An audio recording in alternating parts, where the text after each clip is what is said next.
Hey everyone, welcome back to the Dev Interrupted podcast. I'm Ben Lloyd Pearson, the Director of Developer Relations here at Linear B. I'm joined by Mark Robinson, an infrastructure engineer at Plaid. Mark, thanks for showing up today. Thanks for having me here in the Cone of Silence. Yeah, the Code of Silence is a great name. We're actually going to have to put that on the sign on the outside. So, you bring a wealth of experience to the podcast today. So, apart from your time here at Plaid, you worked at places like Uber, among other, pretty big names. But your work at Plaid is what really caught the eye of our team here at Dev Interrupted, and is why we wanted to bring you on the show. So, you've spent about 5 years at the company, That's right? right, yeah. Yeah, and at that time, from what we learned, you helped save 25% in cost, would you say? Yeah.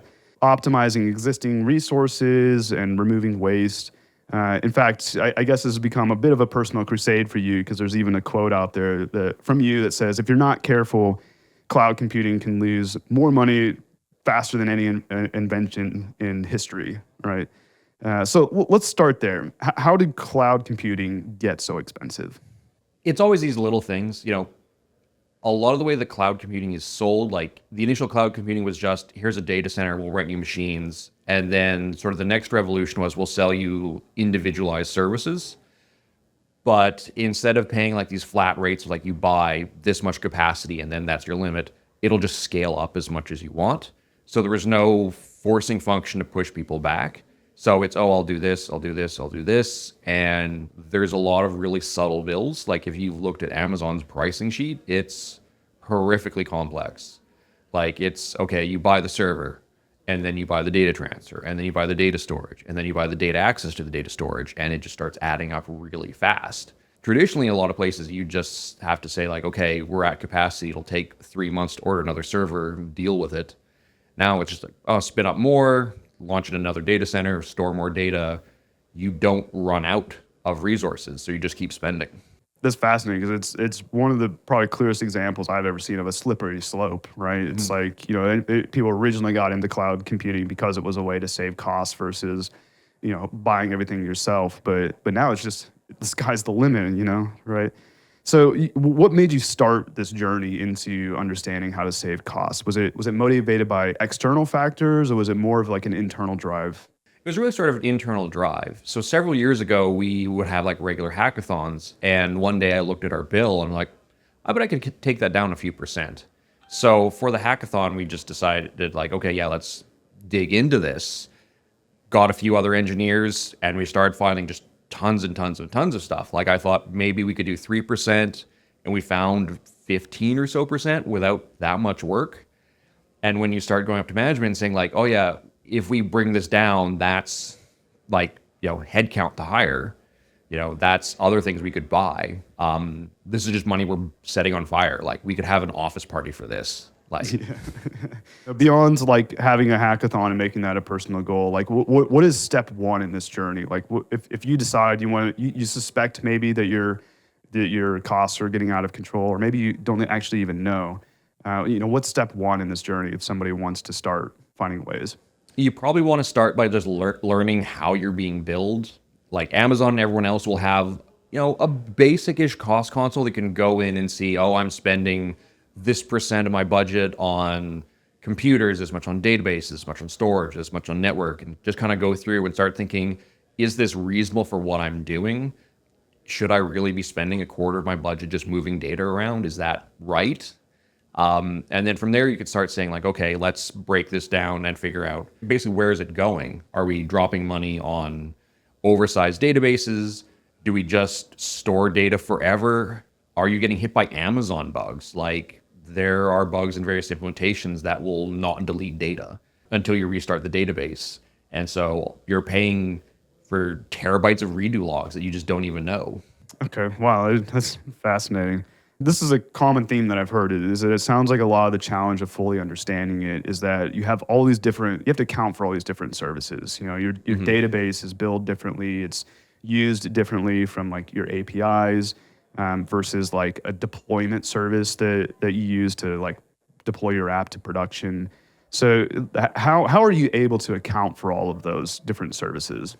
Generally, you want to start trying to break down your usage. So one thing we had a lot of success with was like tagging all the resources that are used. So we could say this particular line item is used by like this service, which is aggregated to like this team, which is aggregated to this product. And so you could get these really fine grained things of like, okay, all these services are roughly about the same, except for this one, it's 10 times bigger and we don't know why. Let's figure out what that money is going to. Let's talk about tech stack a little bit because I think that's sort of the practical key to all of this. So, when you were looking into this, how much of the solution were you able to find in like out of the box like products versus like having to build something yourself to analyze this? There's a lot of stuff that's already out there that'll help you out. You can start with just like the basic built-in cost explorer. That's not bad. There are existing tools that you can buy that'll like introspect and try to give you advice. I'm not super fond of them. They tend to be really expensive, like 1% of your bill. And the advice you're going to get out of them is going to be pretty generic. Like it'll say, oh, this machine is like underscaled or overscaled, but there's a reason for that. So you get all this like low actionability advice. They also tend to have these blind spots. So Amazon charges a lot for network traffic, but it doesn't provide great analysis tools.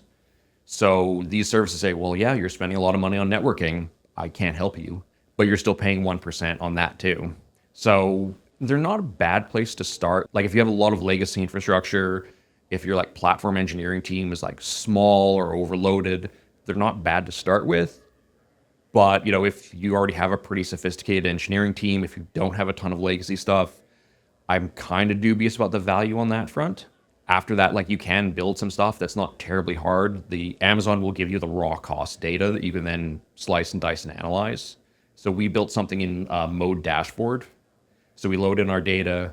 We can then start assigning sub costs from like, hey, you're responsible for 15% of the networking. You get 20% of the monitoring costs. Here's 20% of the logging costs. So we can then sort of like charge back and bake in costs that way.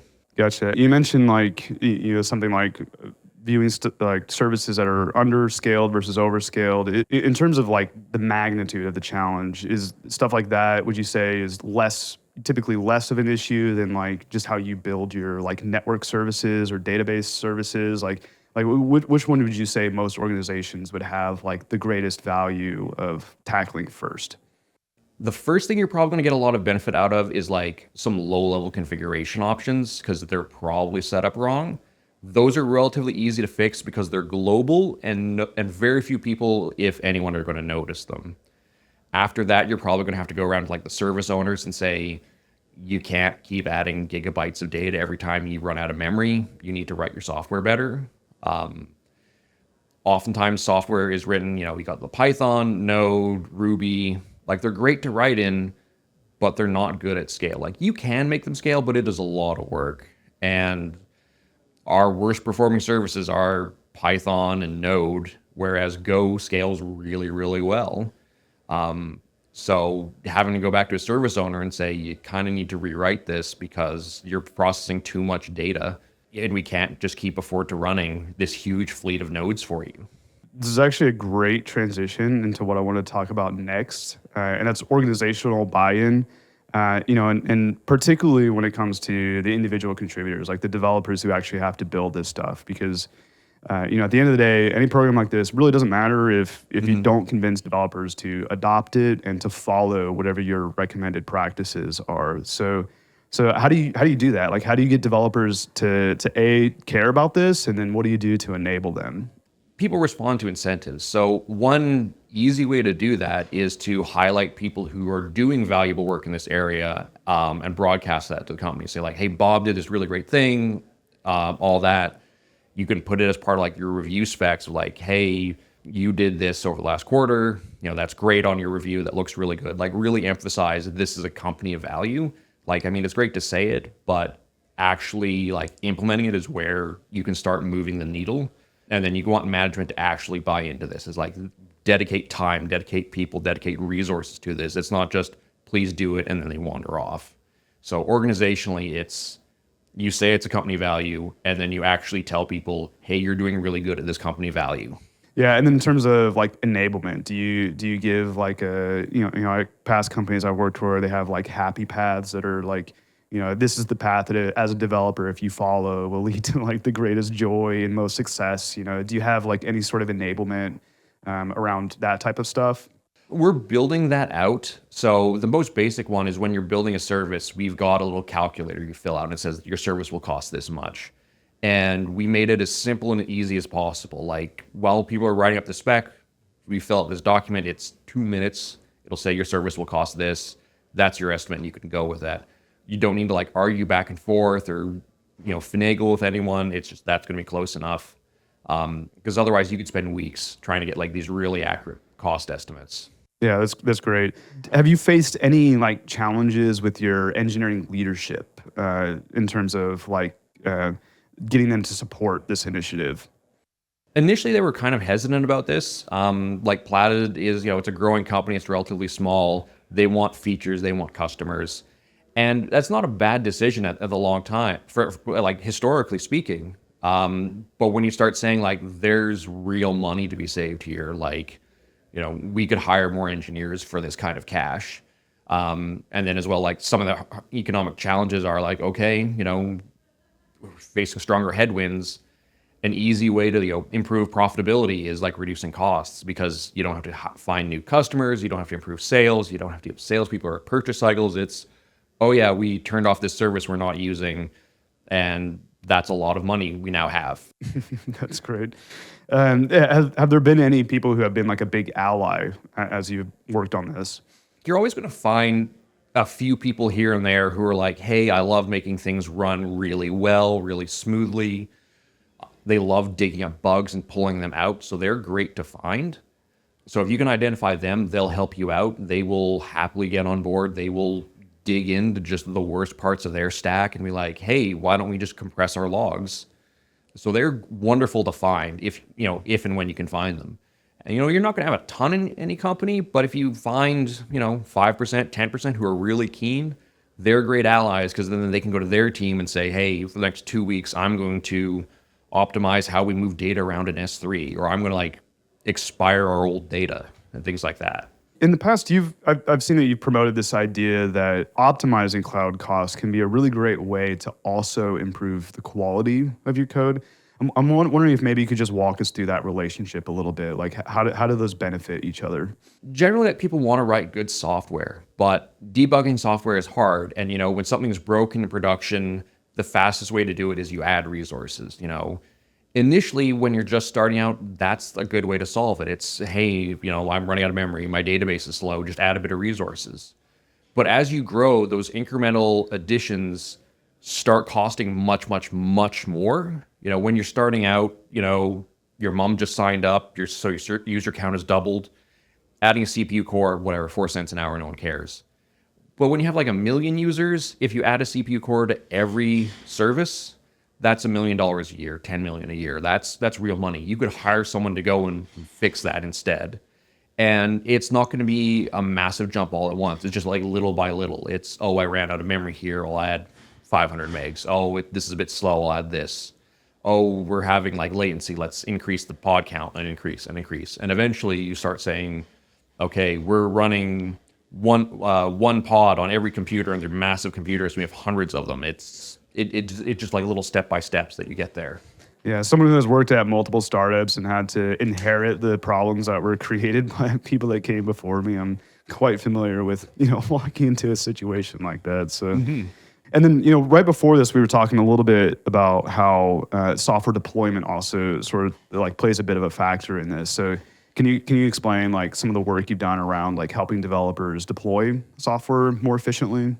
I always want to like emphasize that you want to make the right thing the easy thing. So if their natural inclination is to do something, that should do the right thing. So when you land code, you don't want to have someone manually deploy. You don't want them building images by hand. You don't want pushing them images. You don't want them like approving every step. You want that just to like land and go. So I actually built a system where once you land code on master, it will build it, push it, deploy it, monitor it. If there's a fault, it'll roll it back, because otherwise you're relying on human interaction to go out and grab these things. And we've actually caught some like really serious bugs where like someone misconfigured something. They said, oh, only want to run like 2 instances of this service when normally it runs 200, and that somehow got accidentally through. System started crashing, it rolled it back. And whereas historically you'd have to wait to get paid, someone show up, figure out, roll it back. This was 5 seconds of downtime, and then we were back. Yeah, and Linear B, we like really care about analytics and data quite a bit. So with this new work with the deployment time, have you actually like measured any sort of improvements that you've made? We don't have any. I don't have any metrics like offhand, but just the fact that we don't have all this stale code building up when you go to deploy, it's reduced errors. We've caught some really serious things that could have gone out. We found smaller bugs that this is hard to test. We don't really have like an edge case here, but all of a sudden the error rates go up, and we can like roll that back really quickly. And also, you just aren't wasting engineer time like watching deploys because they almost always are fine. You don't have to train engineers like here's how to monitor deploys. It just you land it and it goes and it works. Nice. So the last sort of like big subject that I want to talk about is like organizational resistance. Any change is always going to have some level of resistance, and it can come at any level within the organization. So what would you say, just to start, has been the largest like organizational blocker that you've had to overcome while focusing on cost savings? I suppose sort of like the biggest blockers, there's some people who just don't want to participate. And if the number of them is small enough, that's fine. I say you want everyone, you're never going to get everyone, but if you have most people who are on board, they'll sort of contribute. And that's basically enough. You also want to try to avoid sort of over-eagerness. So we've really tried to emphasize, hey, we're not here to say no, we're here to help you out. Come to us if you have questions. We'll give you an answer. Like, we really want to emphasize yes, but when we have architectural decisions, like we never want to say like no all the time, because otherwise you'll get the shadow IT effect. People will say, well, I've got this existing service and I can just like shove something in there because I don't have to ask them, so I can't get told no, and it's fine. And then you come back 6 months later and be like, what is this? So if you can say yes to all but the worst requests, you'll be doing okay, because everyone wants to do a good job, but if you sort of really constrain them, they'll do what they can. As someone whose job used to be maintaining the shadow IT system for my team, that resonates very strongly right now. And I never want to go back to that. It was a thing we did out of necessity, not because we didn't have other options. We did it because we had a job to do, and we needed services that accomplish that. So do you feel like you get more resistance from developers or leadership? So is it the bottoms up resistance or tops down resistance? I'd say it's sort of like evenly spread. You have engineers who just aren't interested. You also have managers and leaders who like, hey, I want features, I want velocity, I want this and this and this. And those are just things you have to like trade off against. Like if you're working on costs, you're not delivering features, and maybe that's okay and maybe that's not. Like it depends where you are in your life cycle, and you just have to decide, this is an important feature, but we don't have any customers for it. So if we delay product launches, that could be bad. Can we launch smaller and fix it later? Do you just say like, we're going to invest in this and then we'll fix the cost later once we actually have customers? Because like at a per customer cost for a service that has no customers is very expensive. So you just say, well, yeah, we'll run it for 6 months and then we'll figure out how to make it efficient. Yeah, and one thing that we found, just among like our user base, is that a lot of people do care about tracking whether or not they're spending time like keeping the lights on, adding new features, and our sort of stance on the whole issue is that it depends highly on the individual product line. Like some product lines you want to build more features, so you might have more time spent there, but you might have another line that's more mature, and at that point it's more about reducing tech debt, making it more efficient, Mm-hmm. So yeah, I think that's really great points. So how do you convince your engineering leadership that there's ROI to this? I mean, after the fact, it's obvious. It's like we saved 25%, but if you haven't saved a dime today, how do you convince leadership that this is something that I should focus on today? They love hard numbers. If you say, oh, there's some value out there, they'll be kind of dubious. But if you say, here's a project, it'll take a week, 2 weeks, 4 weeks, and the savings will be $10,000, $50,000, $1 million. That starts to be a conversation. They're like, okay, this is just worth doing because it will pay for itself in a day, in a week. You also can do stuff without getting explicit buy-in. Like, I'm sure there's always slack in your sprint. You could just say like, hey, here's just something we're doing for a day or two to like fix this or improve that. And one of the great things about cost is the metrics are already there. So you can just say like, yeah, the cost went down by this much because we did this. You could see it in the chart. And then if you start building up a history of that, eventually management will give you more and more leeway to say like, yeah, go ahead and take 3 months to rebuild our networking architecture because we're spending a fortune on it. So I've just got one more question before we leave. Have you learned anything unexpected or been surprised by anything as you've rolled out this program? There's a million little blind alleyways that you're spending on that you don't even realize. Like, there's just so much, someone set it up, it must be right, and you go back and look at it and be like, no, that's just wrong. Amazon bills you a lot for networking fees, but by default, they send all your S3 traffic out to the internet and will then bill you for that. But if you flip this one little toggle, it goes internally, and it's such a huge change. It'll save you a fortune if you do a lot of S3. We actually had our account rep call us up and ask if we were down because our traffic dropped so much that they're like, okay, something must be wrong because obviously it was set up correctly before and now all this traffic is missing. And we're like, no, we did this on purpose. Yeah, I actually have a phrase for this I call disabling the suck. Yeah. Like so many, there's lots of products out there that just by default, they come out of the box with these features that you're like, if I was designing this, there's no way I would make that decision. And the first thing you have to do is go through the checklist of like, change this, change that.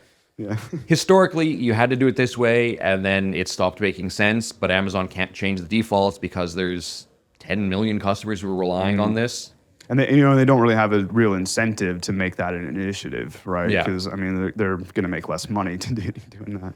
Actually, one of the surprising things is Amazon doesn't want you to overspend on their services. They want customers who will use their services forever and will keep growing and keep using it. They don't want people to start, shoot up, overspend, go bankrupt, because it's bad for customer acquisition. It's bad for them. They'll get a couple months of unpaid bills. No, they want you around. So they kind of want you like within a range of like, yeah, maybe you're overspending and you should like pull this down because we want you here next year. Yeah. Okay. That's fascinating. So is there anything else that you feel like we've missed that you think is important to share with our audience? Probably try to reemphasize, make the right thing the easy thing. When you want to like pull up data for this cost stuff, like make assignment and responsibility required. Don't make people like do it after the fact. It's if you want to run a database, you have to set up, this is owned by Team X, this is paid for by Service Y, and things like that right at the start. Because if you have to chase people around, it'll be the most frustrating thing in the world. Yeah, that's great. So if someone wants to learn more about this subject or follow you and your work, where's the best place for us to send them? There's not a lot of resources out there yet. It's very kind of new. I suppose the FinOps Foundation is probably sort of like the leading edge of what this is. Wonderful, wonderful. Well, thank you, Mark, for coming in today. It's been a real pleasure learning about what you've been working on. So yeah, it's been great having you. All right, thank you so much for having me.